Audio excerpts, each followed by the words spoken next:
So, that was the result of a lost bet? Is that what it is? Or bad aim, it sounds like.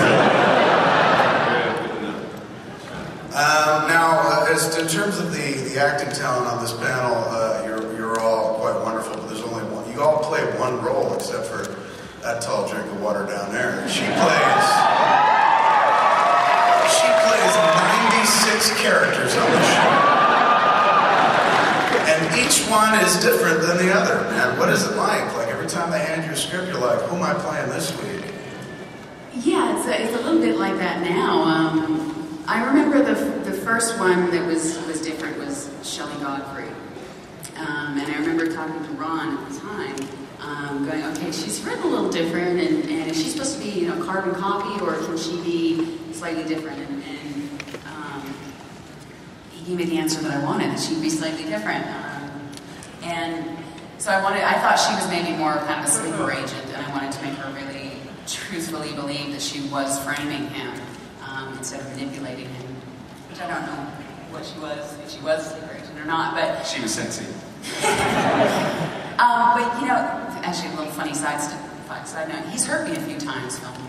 And that was one of them, where I'm sitting in the toilet stall, and he's supposed to barge through the door, but as you said, I'm very tall, and the stalls weren't really made for somebody my height, so sitting on the toilet, the knee was the first thing that hit. It's like, barging through the door, ow!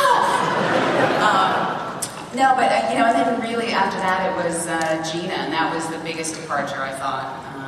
And it just kind of stemmed from there, and they kept giving me different characters, and for an actor, I think it's just such a thrill to be able to play, and especially having been predominantly number 6 prior to some of these other 6s coming on.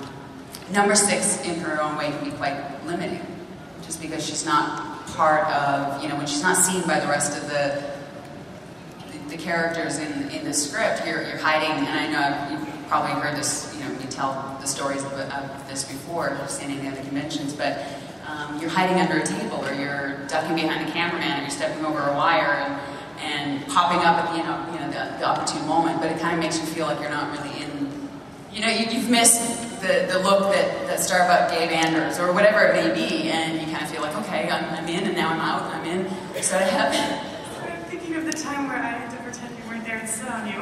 Oh, yeah!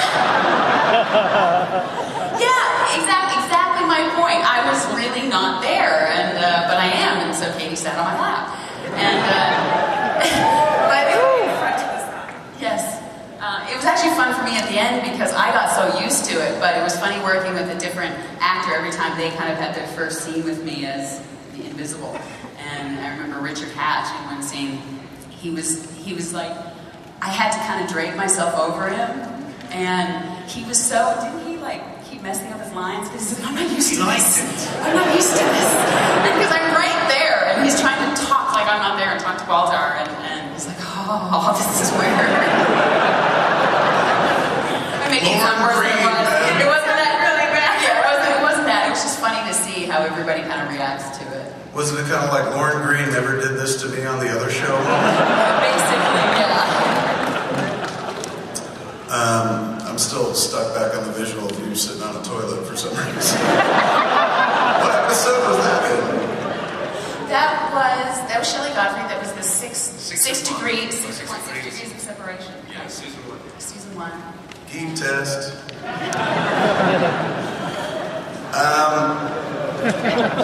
I'm going to turn it over to everyone else in a minute, but what I've always wanted to do is just do a kind of lightning round of what you all think are the most badass moments of the show. I will start. I thought the Galactica dropping into the atmosphere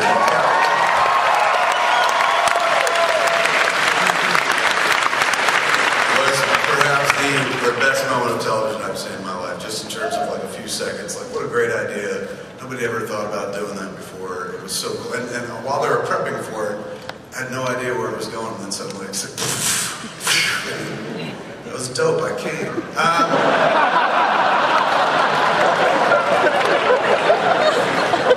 How about you, Jay? What do you think is the most badass moment on the show?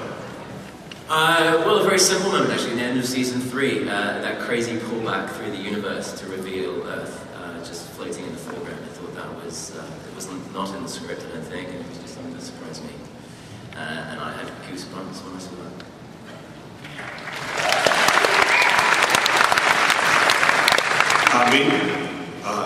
Well, you just took the best one. For when I came on the show. Yeah. No,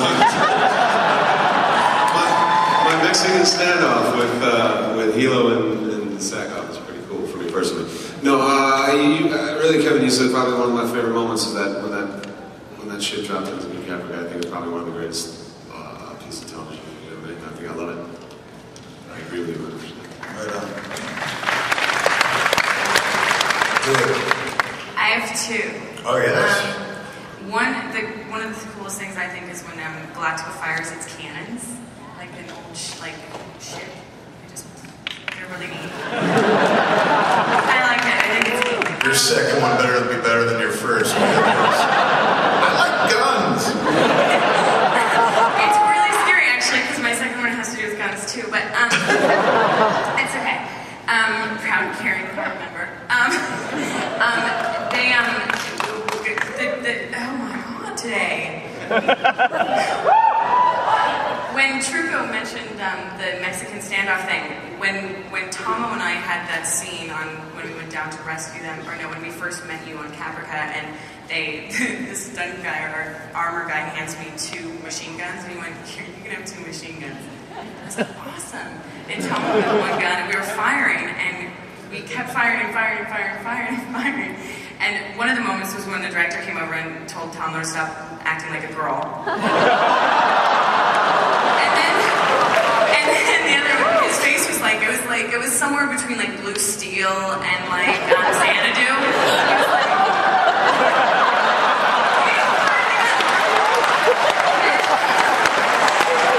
and then the moment was awesome when they came at lunch and they were like, the armor guy looks at the director and went, "We're completely out of ammo." I want to put a little dent in that story because I heard the story from Tomo's perspective, and the prop didn't hand you 2 guns. As I recall, the story goes that Sackhoff fucking demanded 2 guns. She's like, they give her a Tech 9, or so she's like, no. Starbucks will shoot 2 guns. Tomo's like, cool, thanks for the 357. Meanwhile, RoboCop. Jamie always asks me, he's like, "Why are you the only one of the SWAT members in a t-shirt? And everyone else is like in all this full armor, they're all sweating profusely in these helmets and stuff." I'm like, "I don't know, I just did it."